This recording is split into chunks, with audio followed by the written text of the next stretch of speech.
All right, well, good evening, everyone. I'm Natalie, and I have the great pleasure of sharing our work on advancing environmental justice in the business world for the EPA Smart Sector Program.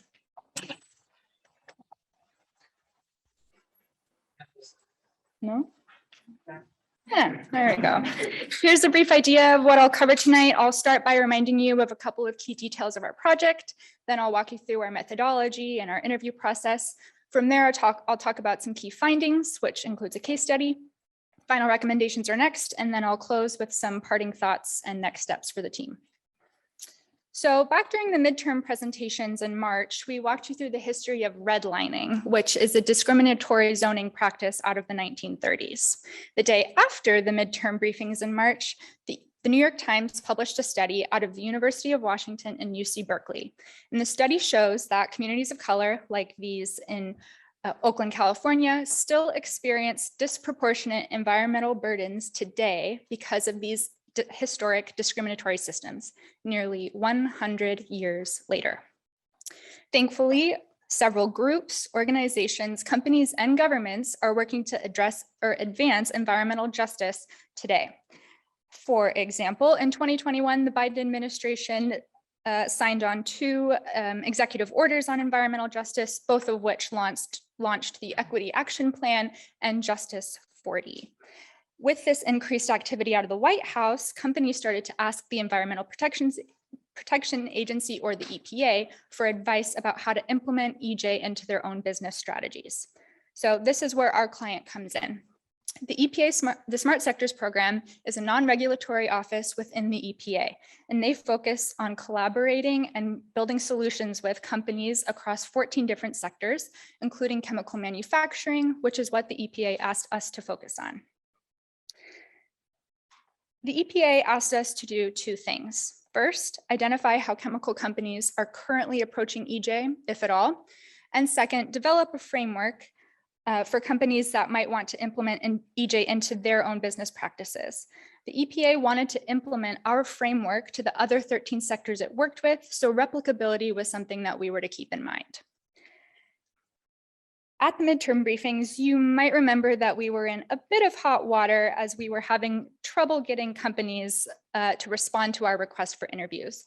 But after that point, the team showed a lot of grit and perseverance, and we ended up interviewing 22 chemical companies after a lot of bitterly cold outreach. Also, in that point in the semester, we were thinking long and hard about where the project was headed. And we realized that we had to get a community perspective by speaking directly with EJ groups in order to get conversations that would help us deliver a better, more comprehensive end product, even though that would be outside of the scope of the original work that we were asked to do. So we decided to also speak with 4 EJ groups. And what did we learn? First and foremost, we determined that 19 out of the 22 chemical companies that we interviewed were not making an active effort to address EJ in their business practices. Our team came up with a dozen interesting findings, but let me share some of the most surprising ones. One thing we noticed is that when we asked companies to think through environmental justice during our interviews, they rarely saw a difference between environmental justice and the environmental or social components of a larger ESG framework. Let me explain with an example. When asked, what does EJ mean to you? One participant said, EJ means being a good steward of the environment, which for our company looks like minimizing the use of resources and giving back to the earth. For example, our company is currently in process of setting up a natural habitat nearby our facilities for native geese and native deer. Even though there can be a lot of overlap between these elements, our team finds that that kind of interpretation of EJ misses the mark when it comes to core concepts and ideas. We also found a continuum of company perceptions on community engagement, which is a key part of environmental justice. When we asked most companies about their community engagement efforts, they often responded with things like, we sponsor the local firefighters and the holiday parade, or we host company-wide volunteer days. A couple of companies on the other side of the spectrum had a more extensive and holistic view of community engagement. These folks talked about things like open houses where community members can come in, ask questions, and share concerns about the company's operations.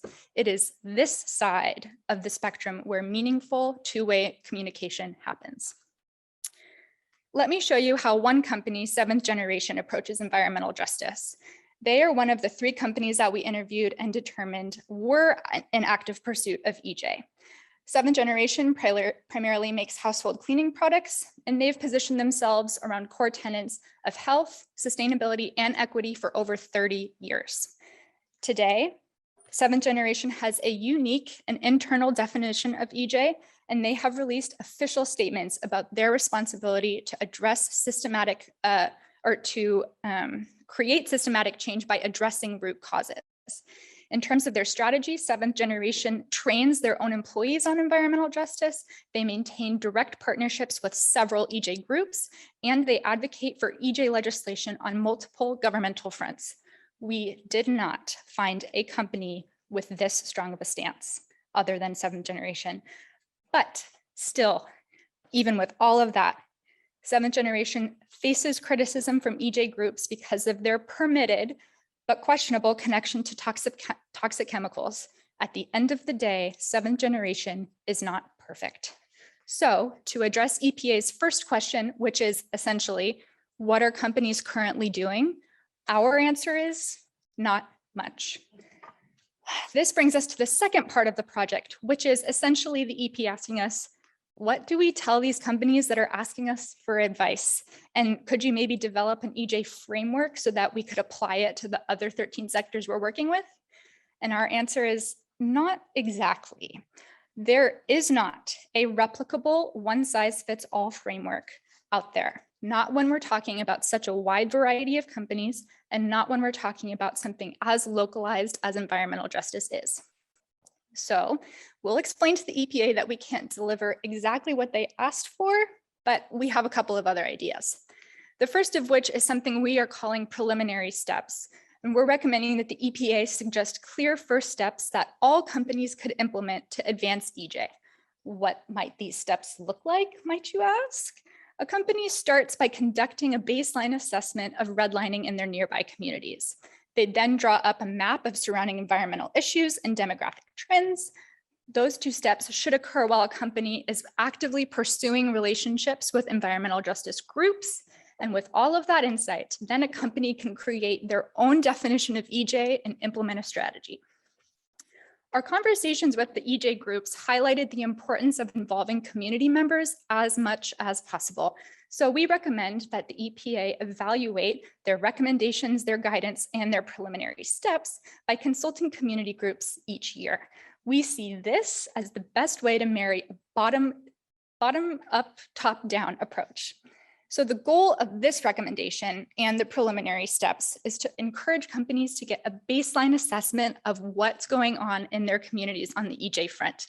But in light of our finding that very few companies understand EJ, we're also recommending that the EPA facilitate education, training and assistance on EJ concepts. Organizing an EJ conference or setting up internal trainings on EJ within companies are some places to start. Additionally, the EPA could direct funding to third-party consulting services. In interviews, companies consistently said that having access to relevant resources and specific advice would be the most helpful thing moving forward as they set up an EJ strategy. A particular project that the third-party consultants could address is community health surveys. One very well-regarded EJ activist that we spoke with, Rhonda Hamilton, shared her experience with us, and she coordinated health surveys in her community to show rates of asthma and COPD among members. Armed with this info, she convinced the cement company in her local neighborhood to install air quality monitors and then demanded remediation if those levels were exceeded. This is just one practical, tangible way forward here. So as the project comes to a close, we will take a second to recognize that the work that we have done so far breaks ground in uncharted territory, and there have been logistical challenges and conceptual nuances galore. But ultimately, we're proud of the work that we've done, and we've all learned a lot.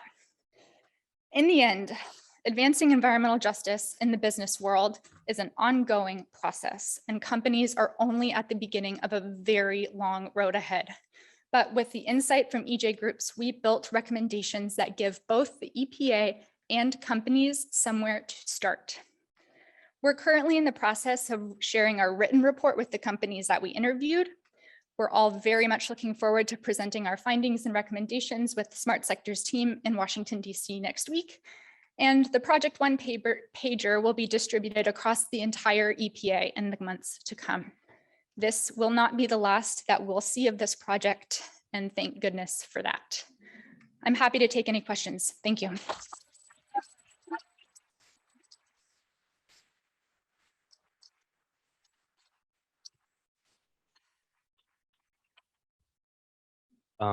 First of all, great presentation. That was really well done, and congrats on wrangling those 22 chemical companies. And obviously, it doesn't sound like they have a great grasp on what environmental justice is. Right. But I'm wondering, like, if there was a connection between where these chemical companies are in terms of their proximity to environmental justice, like vulnerable communities, and kind of their efforts around that, and whether that's part of what you guys analyzed at all, because I could see that a lot of these chemical companies might be located far away from these communities, and whether or not you kind of accounted for that. Yeah, that's an interesting question. Certainly on some level, and companies are dispersed throughout the country in a variety of different ways. There are certainly some chemical companies that are located in rural environments, but what we found is that there's so much history and momentum in the way that these things are zoned. There's not, I don't know that there's necessarily a singular trend in the way that that happens, but there is something to be said about the way that communities are set up, and there being cheap labor nearby, dirt cheap land prices, and very little resistance in terms of voices because they've all been silenced for so long. So there is some sort of correlation there, but to your point, there are companies that are located in rural areas that might not be as connected to community groups that are facing environmental burdens as there might be for someone or companies or communities within a more urban environment. Thanks.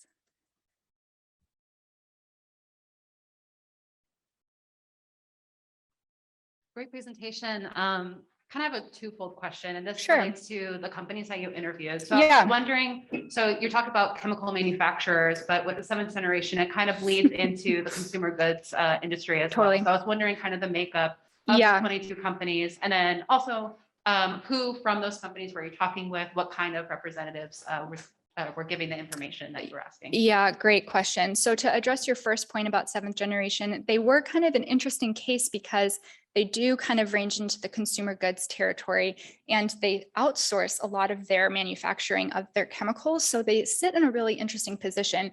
And actually some of the criticism from the environmental justice groups that I addressed is hard to parse out. And we had trouble as a team figuring that out as well, because EJ groups will say you are using toxic chemicals within a certain range. I think it's important to say that chemical companies are allowed to, they're permitted to pollute to a certain extent. Because they are not producing or manufacturing themselves, it's a little bit easier to have some distance in terms of we don't use chemical product or toxic chemicals or things like that. So in complex supply chains, as we all know from this program, it's really hard to get to the bottom of it. I think that seventh generation, aside from one of the other companies that we interviewed, those are the only two that were sort of in the consumer goods territory. Everybody else was a chemical manufacturer specifically. In terms of the people that we interviewed from these different companies, really interesting sort of analysis there. Actually, I have is it here? Community chemical companies. It might not be there. There's something, so there is definitely a trend So we primarily interviewed either facilities managers, environmental health and safety managers, or corporate sustainability professionals. And that kind of depended on who actually agreed to speak with us. And we certainly saw some sort of relationship between what a facility manager might say about their relationship to a community. And that is as real as it gets. They are much more familiar about the complaints or the concerns that a community has at large. And corporate sustainability professionals, and this was very sobering to us as a group of emerging sustainability professionals, seemed to be a little bit more out of touch when it came to what's actually going on, how do companies feel? And it was corporate sustainability managers who were more likely to say, we sponsor the local firefighters in this local holiday parade, and that's such a point of pride for them. But when you get closer and closer to the communities is when you start to get a more realistic and legitimate look at the relationship that exists. So I hope I answered your question. Those were both great. Thank you.